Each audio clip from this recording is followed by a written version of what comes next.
Demonstrations have been held outside Russian embassies in several European capitals, demanding that the Kremlin pull its forces back from Ukraine and urging a strong response from the West.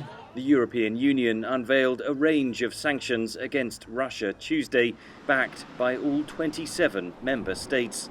Among those targeted were all 351 Russian lawmakers in the state parliament who voted to recognize the separatist regions of Luhansk and Donetsk, along with 37 other individuals. And last but not least, because this is very important, we target the ability of the Russian state and government to access to our capital and financial market and services. The European sanctions are similar to those imposed by the United States. Canada, Australia and Japan have also imposed sanctions.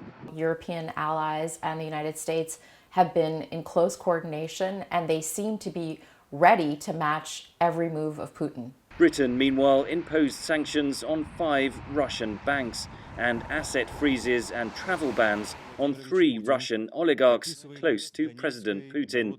We have more individuals that we will target in the event of a full-scale invasion of Ukraine. Many British lawmakers say the sanctions don't go far enough.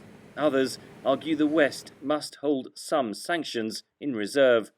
It's important that the West not put everything out on the table. An element of surprise is also important. This is probably going to be a long conflict, and it's important for the West to be measured and proportionate. But Russia has been preparing for this moment, says analyst Amanda Poole of the European Policy Centre in Brussels. They have a huge wealth fund of over 600 billion in gold and foreign currency, so they do have the ability to keep going for some time despite the pain. Germany announced Tuesday that it would halt the certification process for the Nord Stream 2 pipeline, which would bring Russian gas directly to Germany. In response, Russia's Prime Minister Dmitry Medvedev wrote on Twitter, "Welcome to the brave new world, where Europeans are very soon going to pay 2,000 euros for 1,000 cubic meters of natural gas."